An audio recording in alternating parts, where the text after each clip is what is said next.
En este año muy particular, el 2021, el próximo 2 de febrero se cumple un nuevo aniversario del nacimiento de Ayn Rand,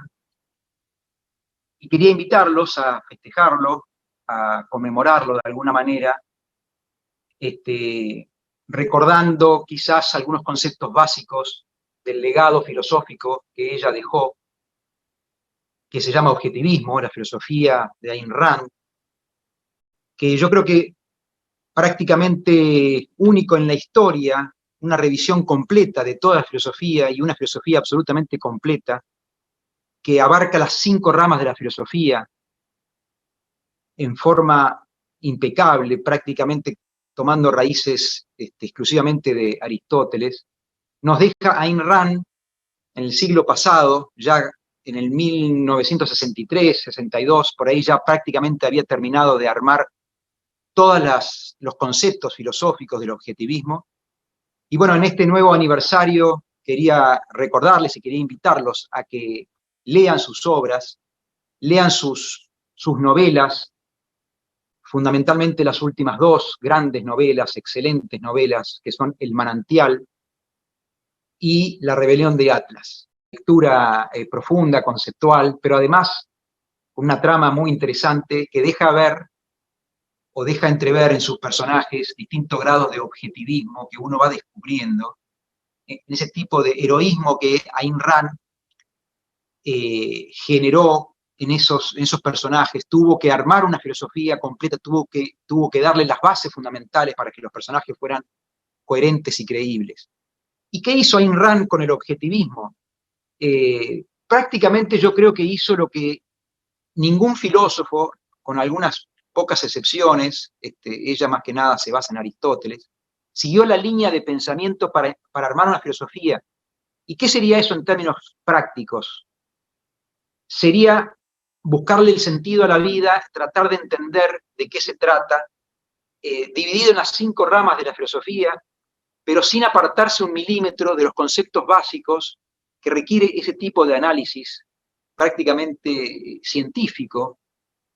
Y como siempre digo, en el fondo está en el centro de nuestra mente pensar de esa manera, cuando, por ejemplo, en cualquier reunión empresarial, política, familiar, o inclusive uno mismo, cuando tiene que tomar una decisión, generalmente acude a ciertos conceptos que son piedras fundamentales para que uno tome decisiones. ¿Cuáles son esos conceptos? Generalmente uno dice, seamos prácticos, seamos realistas, seamos lógicos. Ese tipo de conceptos son los que Ayn Rand llevó a la práctica en toda la línea de su pensamiento filosófico, y de allí, empezando desde cero, empezando de lo que es la realidad, empezando de un principio genial formulado por Aristóteles, que es la ley de identidad, creó toda la filosofía sin apartarse de lo que es el uso de la razón, que es la principal virtud que nos diferencia a los seres humanos de los animales. Bueno, todo eso es el objetivismo. Es una filosofía realista, práctica, racional, lógica. Y esto en el año pasado, en el siglo pasado, mejor dicho, nos ha venido, y tenemos la suerte de quienes vivimos en esta época, de poder contar con esa filosofía a las que los invito a que se metan en sus libros, en sus novelas o en los libros de filosofía directamente que ella ha dejado, porque la filosofía del objetivismo no solamente sirve para modificar o para comprender, para delinear los principios básicos de una sociedad, es decir, la política, pero si a usted no le interesa salvar el mundo, o si no le interesa modificar la realidad de su país o de su entorno, o si no tiene una aspiración política y no le interesan los debates, o aunque quién no lo ha hecho, ¿no? Quién no se ha enojado o se ha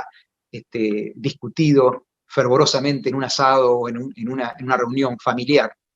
Pero si no le interesa eso, hay un entorno mucho más pequeño, que es el entorno personal, en el cual usted puede aplicar esa filosofía para cambiar, para comprender un poco mejor, para que su vida sea más coherente, tenga más sentido, y en definitiva comprender un poco más la realidad, comprender cómo funcionan las emociones y muchas cuestiones que tienen que ver con el ser humano dentro del terreno de la ética, es decir, en las decisiones y en las valoraciones diarias que hacemos. Así que los invito a que conozcan un poco más de objetivismo, ya sea a través de los libros de filosofía, los libros conceptuales o a través de las novelas. Y seguramente, como lo estoy viendo año tras año, esta filosofía está siendo aceptada por muchos intelectuales cada vez más, y lo que quizás es más notorio y más, quizás una mejor señal, es que mucha gente la critica, es decir, hay poca gente que puede simplemente ignorarla. Hoy cualquier intelectual, cualquier persona, cualquier político, en algún momento se enfrenta a esos principios tan fuertes, tan emocionantes que nos ha dejado Ayn Rand. Muchos de ellos los usan a su favor y otros se sienten atacados, se sienten realmente invadidos, y es lógico que así sea porque el objetivismo realmente tocó todas las bases ideológicas existentes. Pero bueno, tenemos esta gran ola, yo creo que de objetivismo que va creciendo. Los libros de Ayn Rand se duplican las ventas año tras año, y prácticamente hoy no hay un auditorio donde uno pueda hacer una pregunta y preguntar si alguien conoce algo de objetivismo o de Ayn Rand, y yo créanme que hace 10 años nadie me levantaba la mano, y hoy yo creo que tranquilamente más del 50-60% de la gente ha escuchado, aunque sea alguna vez, hablar de ella o del objetivismo, o seguramente alguna de sus frases.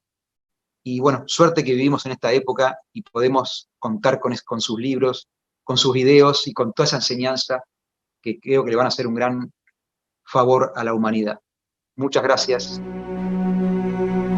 Hasta siempre.